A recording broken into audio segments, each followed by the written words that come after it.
Merci de votre attention, madame, monsieur. L'actualité ce jeudi, l'accès des enfants à la justice, comment améliorer les mécanismes, les structures, les infrastructures.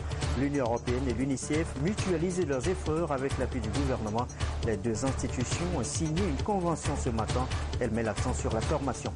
La plage de Lomé plus propre. Lomé Beach Clean. Le projet a été lancé ce jeudi. Objectif est faire de la plage un lieu de divertissement, de loisirs. L'Agence nationale d'assainissement et de salubrité publique, ANASAP, est derrière l'initiative. Enfin, Emmanuel Adebayor à lire dans un ouvrage publié par Zeus Asia Nouveau. Emmanuel Adebayor, La Lumière. Lumière comme le jaune épervier à qui le journaliste consacre des témoignages dits émouvants qui doivent inspirer les jeunes Africains à suivre en fin d'édition tout à l'heure. Voilà, madame, monsieur, le sommaire, bienvenue et bonsoir à tous. La HAC, la Haute Autorité de l'Audiovisuel et de la Communication, désormais au complet pour la nouvelle mandature. Les 4 derniers membres ont été désignés ce jeudi par le président de la République par décret. Pris donc ce jour, sont désignés membres de la Haute Autorité de l'Audiovisuel et de la Communication les personnes dont les noms suivent M. Pitang Tchala, M. Komlan Agbeka, M. Babaka Badibassa, M. Kanan Lal. Le présent décret sera publié au journal officiel de la République togolaise. Ils viennent donc, ces 4 compléter donc la liste de 5 récemment élus à l'Assemblée nationale sont donc nommés membres de la Haute Autorité de l'Audiovisuel et de la Communication. Les personnes dont les noms suivent M. Pitang Tchala, Komlan Agbeka, Babaka Badibassa, Kanan Lal, Komi Aziadouvo, M. Kassere Kossi Sabi, Mme Aledji Aminata Adoro, M. Mathias Ayena, M. Octave Olympio. Voilà donc pour les membres de la Haute Autorité de l'Audiovisuel sont abrogées toutes dispositions antérieures contraires au décret. Le présent décret sera publié au journal officiel de la République togolaise. Les députés justement qui se réunissent demain, vendredi et lundi au Palais des Congrès, siège du Parlement, ce sera pour les 5e et 6e séances plénières de la première session ordinaire de l'année. C'est ce qu'indique ce communiqué du président de l'Assemblée nationale d'Ahmad Ramani. Assurer les bases d'une justice spécialisée, protectrice des droits des enfants, un idéal poursuivi par l'Union européenne et l'UNICEF avec l'appui du gouvernement. Les différentes parties se donnent les moyens matérialisés ce matin par la signature d'une convention entre les 2 premières institutions précitées, l'Union européenne et l'UNICEF. Les termes de cette convention avec Medina Salami. Cette signature de convention entre l'Union européenne et le Fonds des Nations unies pour l'enfance est l'expression d'un nouvel engagement aux côtés du gouvernement en faveur des enfants incarcérés. Et c'est à travers le projet Amélioration de l'accès des mineurs à la justice, financé à hauteur de 820 millions de francs CFA par l'Union européenne et l'UNICEF, le projet devra contribuer à asseoir les bases d'une justice spécialisée et protectrice pour les mineurs en contact avec la loi. Et déjà, le projet prévoit la prise en charge de 3600 enfants victimes. À travers ce projet, nous allons d'abord former tous les acteurs qui sont dans le cycle, que ce soit dans la prévention, le premier contact ou la suite, et aussi renforcer les infrastructures pour que justement la justice des mineurs soit améliorée, former les magistrats, les officiers de police judiciaire, former les travailleurs sociaux, et ensuite que aussi les infrastructures telles que les brigades pour mineurs soient dans des conditions dignes. Il y a aussi un côté infrastructure, d'amélioration des infrastructures. Il y a un travail aussi avec les partenaires de la société civile qui sont très actifs dans les droits des mineurs. Donc vous voyez, toutes les conditions ont été remplies pour vraiment pouvoir insérer l'Union européenne dans ces efforts, et nous sommes très très contents du lancement des projets de CEMA. L'un des objectifs de ce programme est de réduire le taux de détention des mineurs et d'assurer leur réinsertion sociale. L'initiative vient combler les attentes des acteurs et celles du gouvernement qui marquent déjà le pas pour la modernisation de la justice au Togo. Les efforts sont toujours faits pour que la loi concernant les enfants, qui est le code de l'enfant, et les dispositions de procédure, qui sont des dispositions de procédure spéciales, soient appliquées à ces enfants. Il n'y a pas longtemps, des juges pour enfants ont été nommés au niveau de toutes les juridictions. Cela participe des efforts que le gouvernement fait pour améliorer les conditions donc, des enfants en ce qui concerne l'administration de cette justice spéciale. Donc il y a beaucoup de choses qui vont être faites dans ce domaine, surtout des appuis sur le plan technique et sur le plan financier à nos juridictions pour pouvoir mieux cerner donc, les problèmes relatifs aux enfants. Il est prévu aussi dans ce projet le renforcement des capacités des professionnels de la justice pour une meilleure compréhension et application des tests en matière de justice pour mineurs, mais également le financement des ONG et structures travaillant au profit des enfants en conflit avec la loi. Retour sur ces deux décrets du président de la République portant désignation des membres de la Haute Autorité de l'Audiovisuel et de la Communication AC. Le président de la République, vu la Constitution du 14 octobre 1992, vu la loi organique numéro 2009-029 du 22 décembre 2009 portant modification de la loi organique numéro 2004-021 du 15 décembre 2014 relative à la Haute Autorité de l'Audiovisuel et de la Communication, décret. Article 1er, sont désignés membres de la Haute Autorité de l'Audiovisuel et de la Communication les personnes dont les noms suivent. 1. M. Pitang Tchala. 2. M. Komlan Agbeka. 3. M. Babaka Badjibassa. 4. M. Kanak Lal. Article 2. Le présent décret sera publié au journal officiel de la République togolaise. Deuxième décret est pris donc ce jour par le président de la République, vu la Constitution du 14 octobre 1992, décrète. Article 1er. Sont nommés membres de la Haute Autorité de l'Audiovisuel et de la Communication les personnes dont les noms suivent. 1. M. Pitang Tchala. 2. M. Komlan Agbeka. 3. M. Babaka Badjibassa. 4. M. Kanak Lal. 5. M. Komi Aziadouvo. 6. M. Kassere Kossi-Sabi. 7. Mme Aledji Aminata Adorou. 8. M. Mathias Sayena. 9. M.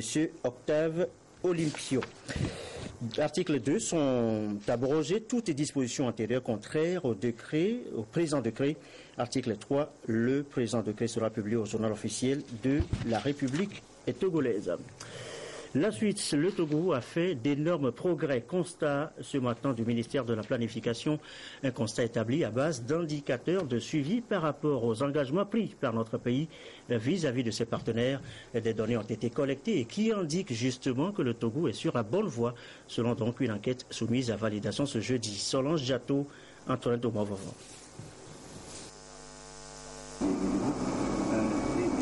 Pour relancer son économie et se mettre sur la voie de l'émergence à l'horizon 2030, le Togo a pris des engagements à l'échelle internationale relatifs à l'efficacité de l'aide publique au développement, au rang desquels l'accord de partenariat de Busan créé en 2011. Cet accord est un partenariat mondial pour une coopération efficace au service d'un développement inclusif qui rassemble les gouvernements, les représentants du Parlement, les partenaires techniques et financiers, la société civile et le secteur privé. Après l'étape de collecte des données, il est question aujourd'hui de faire l'état des lieux des engagements pris.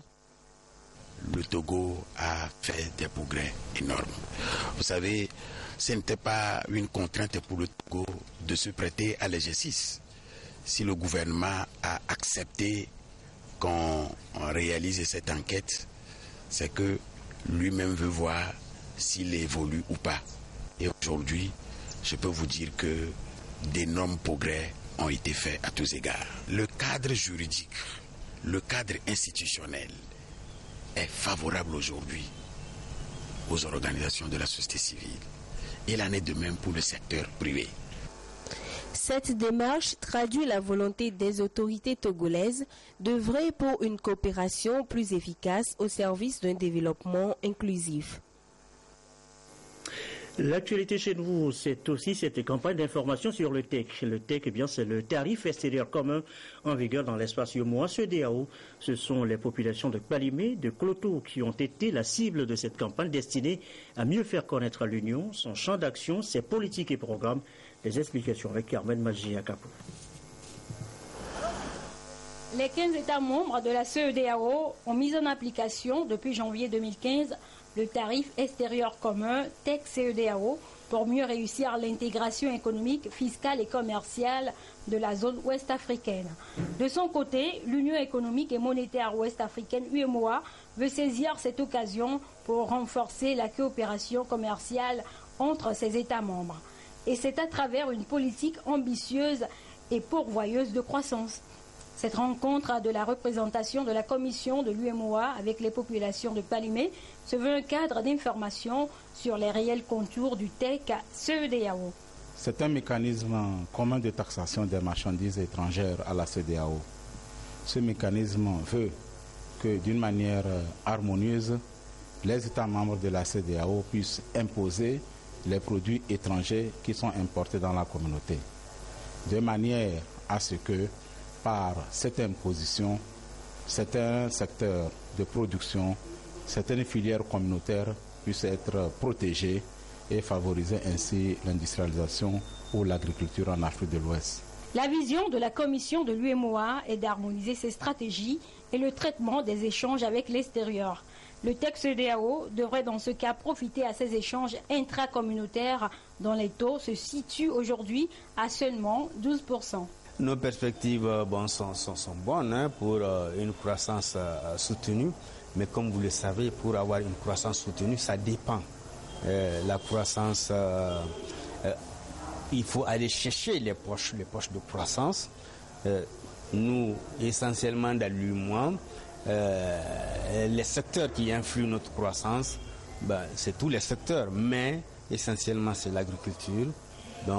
Et comme vous le savez, dans la zone UEMOA, nous avons un programme de sécurité alimentaire et c'est ce secteur qui est un levier très important dans le processus de la croissance et dans le processus de l'intégration. La maîtrise du tarif extérieur commun de la CEDEAO par les populations ne sera donc qu'un atout pour créer plus d'opportunités pour une entrée efficace des produits de leur commerce sur les marchés extérieurs. Vous êtes une institution de microfinance. Vous ne pouvez plus vous installer comme bon vous semble en faisant fi des lois et réglementations en vigueur. Et c'est le message sur la loi du 12 mai. C'est justement en rapport avec ces microfinances. Ça pousse et ça disparaît un peu comme les champignons parfois. L'étape d'Atakwame, Yves Agbevivi.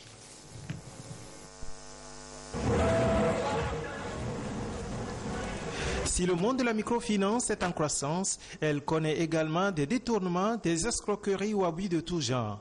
Un monde qui pourtant draine des sommes colossales appartenant aux populations qui se retrouvent parfois dépourvues et sans défense. Que faut-il faire pour protéger ces populations et pérenniser le système financier de la microfinance qui parfois souffre de manque de professionnalisme? Le gouvernement togolais a initié la loi numéro 2011-009 du 12 mai 2011, loi qui introduit de nouvelles dispositions et désormais plus de place aux institutions fantômes et prêtes à disparaître avec les épargnes des Togolais. La nouvelle loi a fait l'objet d'une rencontre de sensibilisation tenue à Atakwame, une rencontre initiée par la cellule d'appui et de suivi des institutions mutualistes ou coopératives d'épargne et ou de crédit à l'intention des autorités administratives et traditionnelles des plateaux et de la centrale. Que cette loi exige qu'on ait l'autorisation, l'agrément du ministre en charge des Finances avant d'exercer toute activité de microfinance. Et donc l'instruction des dossiers de demande d'agrément se fait par la CASIMEC, le ministère en charge des Finances, et ensuite par la BCEAO, et le ministre donne la décision finale, le ministre en charge des Finances. Donc aujourd'hui, il n'est plus question de laisser n'importe qui venir dans le secteur de la microfinance pour collecter les dépôts et s'en aller. Dans l'ensemble, les chiffres indiquent une croissance du nombre des adhérents. En 2000, ils étaient 226 808, un nombre qui va atteindre presque le quadruple, 790 833 en 2015, avec une épargne de 144 498 millions. Sur les 190 institutions de microfinance que compte le Togo, la région des Plateaux abrite à elle seule 32. La plage de Lomé plus propre, Lomé Beach Clean. Le projet a été lancé ce jeudi. Objectif, faire de la plage de Lomé un lieu de divertissement, de loisirs. L'Agence nationale d'assainissement et de salubrité publique, ANASAP, est derrière l'initiative avec l'appui du gouvernement. Gérald Agoudjou avec Pierre Sessoudou. La plage de Lomé, celui de loisirs et de tourisme, est aujourd'hui confronté à l'insalubrité qui plonge cette vitrine de la capitale togolaise dans un état de pollution. Pour faire face à ce phénomène sans cesse grandissant, dû surtout à l'action humaine, l'ANASAP, Agence nationale d'assainissement et de salubrité publique, initie 3 jours d'activité d'instauration et de maintien de la plage saine, dénommée Lomé Beach Clean. Une opération qui consiste au balayage, au sarclage, au ramassage des déchets ou encore au débouchage des exutoires. Cette opération dénommée opération Lomé Beach Clean, Lomé plage propre, est destinée à soutenir l'action des collectivités locales. Mais surtout que nous maintenions cette propriété dans le temps.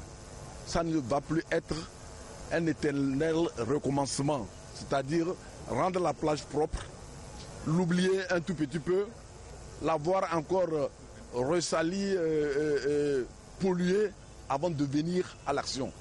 L'occasion a été offerte au ministre en charge du cadre de vie de témoigner toute la reconnaissance du gouvernement à l'ANASAP et d'inviter les populations riveraines à s'inscrire dans la même dynamique.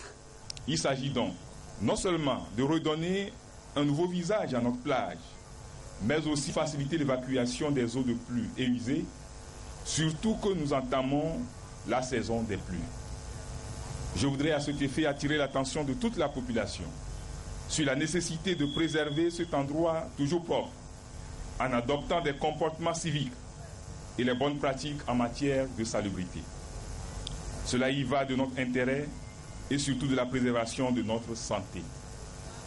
Je saisis cette occasion pour remercier le chef de l'État pour son attention à l'amélioration du cadre de vie des Togolaises et des Togolais et qui se traduit par son soutien aux différents projets et initiatives dans le domaine de l'assainissement et de la salubrité publique. Cette première édition de l'opération Lomé Beach Clean sera suivie d'autres actions en matière de salubrité.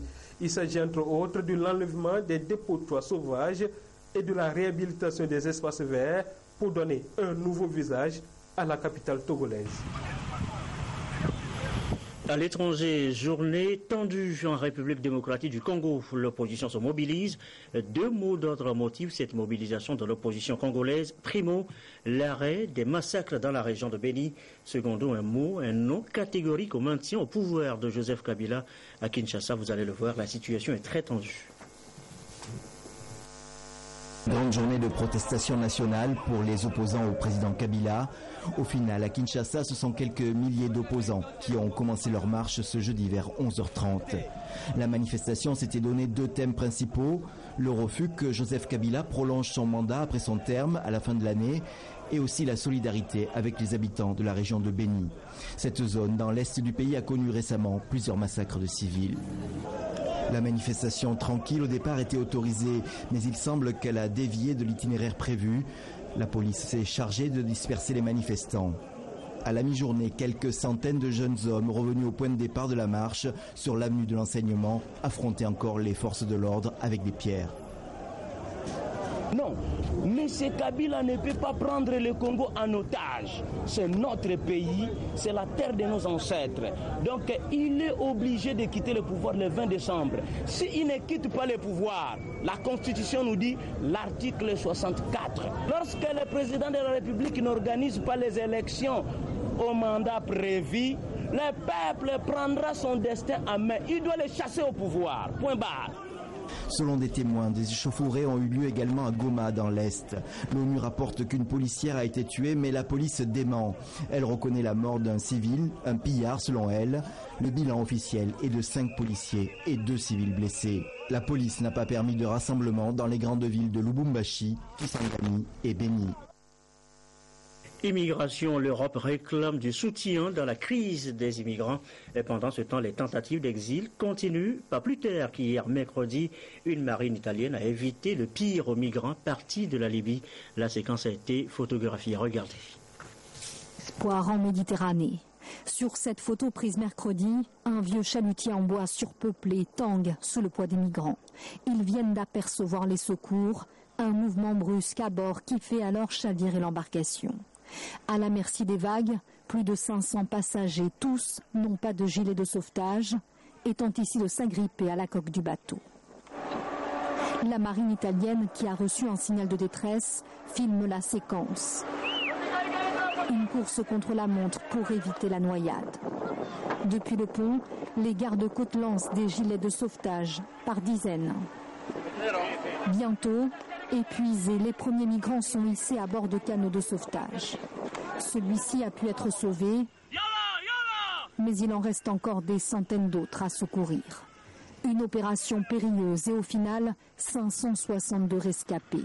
En majorité des hommes, mais aussi des femmes, et ici un petit garçon. Mais 5 d'entre eux sont morts. Des migrants partis vers l'Europe depuis la Libye à 300 km des côtes italiennes, et toujours plus nombreux, car la mer est calme. Depuis le début de la semaine, près de 6000 personnes ont été secourues par les gardes-côtes. Au total, selon l'ONU, 40 000 migrants ont gagné les côtes italiennes depuis le début de l'année. En plus bref, maintenant, aux États-Unis, Hillary Clinton rattrapée dans le scandale des emails. Une audite gouvernementale dénonce l'usage d'une messagerie privée lorsqu'elle pilotait la diplomatie américaine. C'est une nouvelle embarrassante pour l'ancienne secrétaire d'État qui espère succéder à Barack Obama. Hillary Clinton bien partie quand même pour affronter Donald Trump en novembre prochain.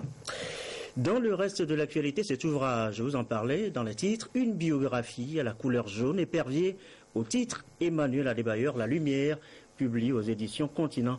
L'auteur Zeus Asiadouvoï raconte l'histoire émouvante du capitaine des éperviers Cheyi Emmanuel Adebayor. Le récit Anne-Marie Kaniapo, Augustin Cossier avec Aimé Abalo.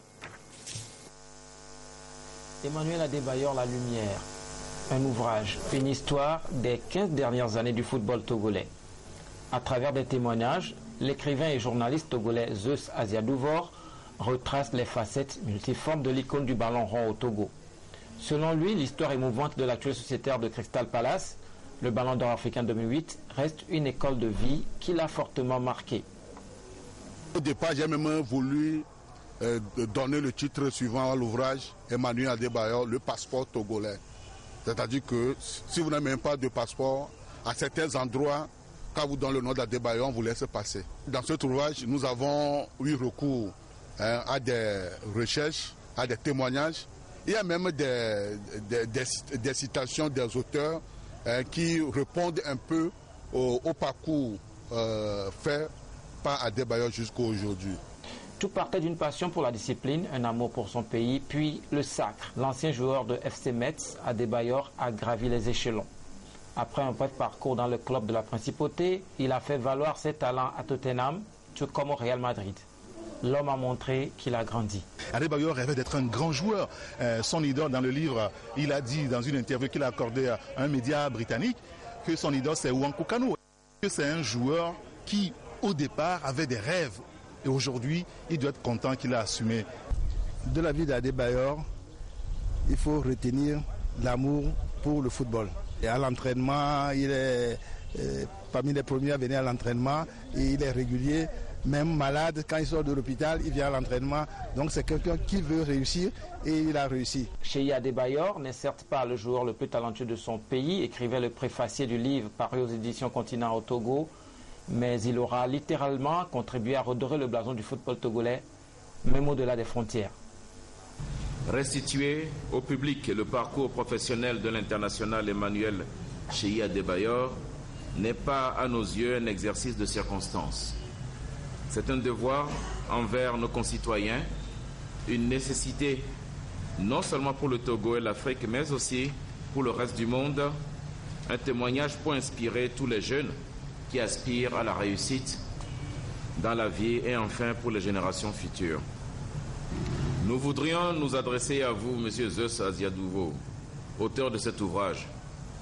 Vous avez créé une œuvre très dense où chaque phrase est à la fois une méditation, une interrogation, une admiration et un modèle. À travers les médias, nous nous adressons à vous, Monsieur Adebayor.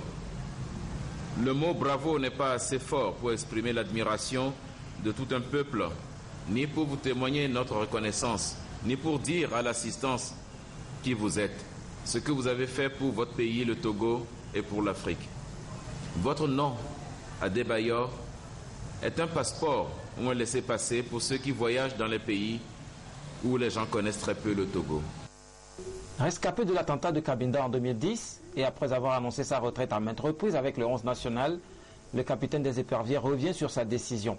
Un parcours de haut et de bas auquel Zeus Asiadouvor a décidé de consacrer son deuxième ouvrage.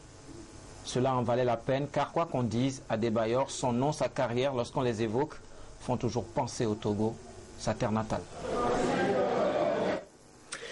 Et voilà qui nous amène sur la pelouse maintenant avec Emmanuel Adebayor, attendu justement dans ce Togo-Zambie de demain, vendredi. Bonsoir Claude. Bonsoir Gerson. À vous de jouer maintenant. Effectivement, les éperviers jouent le 5 juin le Libéria pour le compte de la 5e et avant-dernière journée des éliminatoires de la CAN Gabon 2017.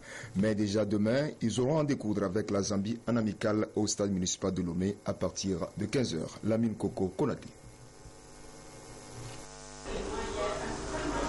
La rencontre internationale amicale Togo-Zambie de ce vendredi au stade municipal de Lomé est une opposition de style. Mais les similitudes, il y en a entre les deux nations. En éliminatoire de la CAN Gabon 2017, la Zambie, créditée de 6 points, occupe la 3e place du groupe E, derrière le Congo-Brazzaville 6 points et la Guinée-Bissau 7 points. Son adversaire, le Togo, logé dans la poule A, est aussi 3e avec 7 points, même point pour la Tunisie 2e et le Libéria leader avec 9 points. En vue de bien négocier ce match, les éperviers ont démarré les séances d'entraînement depuis mardi sous les ordres de Claude Leroy. Un premier contact positif avec le nouveau sélectionneur. Un grand entraîneur, il nous a beaucoup donné des trucs qu'on n'a jamais vus, surtout même à l'hôtel pour la récupération. Et ça, c'est ça, c'est que c'est un grand entraîneur. Il nous donne, il y a beaucoup de choses qu'on est en train de faire, qu'on n'a jamais fait dans l'équipe nationale. Les éperviers, tout comme les Tipolo-Polo, n'ont pas leurs effectifs au complet pour ce duel qui reste important dans les deux états-majors. Ça va nous permettre de nous faire une idée. Puis on sait par contre qu'à partir du match de la Zambie, il y aura tout l'effectif qui sera là. Et on va pouvoir travailler. Mais déjà, là, l'ambiance, la volonté des joueurs de s'appliquer, je vois, c'est un jeu qu'ils ne connaissaient pas, que moi j'ai créé il y a longtemps et tout de suite. Tactiquement, ils s'adaptent aux situations de jeu, ça a été de grande qualité. C'est un match que nous prenons au sérieux. Néanmoins, c'est juste un match amical, mais ça va nous servir de préparatif pour les qualifications de la Coupe d'Afrique des Nations. Justement, pour la 5e journée des éliminatoires de la CAN Gabon 2017, la Zambie se déplace chez le leader du groupe E, la Guinée-Bissau, le 3 juin, tandis que 2 jours plus tard, le 5 juin, le Togo effectuera un déplacement périlleux sur Monrovia pour défier le premier du groupe A, le Libéria. On va rester dans le registre des matchs amicaux, on va s'intéresser précisément à celui qui a opposé la RDC à la Roumanie. Cette rencontre qui s'est déroulée en Italie s'est soldée par un score de parité d'un but partout entre Roumains et Congolais. L'Euro n'a pas brillé pour son premier match de préparation. En Italie, la Roumanie a été tenue en échec par la République démocratique du Congo.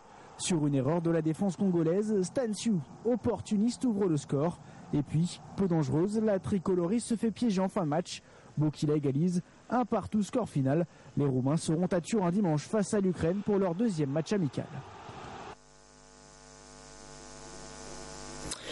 Bien, Claude Bouclon, cette page des sports par un atelier de formation sur les techniques de la pratique du rugby à 7 à l'intention des journalistes sportifs, des médias publics et privés. C'était mardi dernier.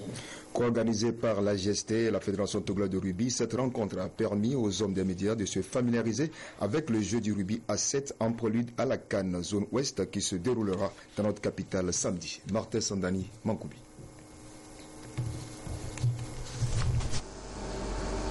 Une vingtaine de journalistes sportifs des médias publics et privés ont été formés sur les termes techniques et fondamentaux du rugby sous la houlette d'un expert de la Fédération internationale de rugby.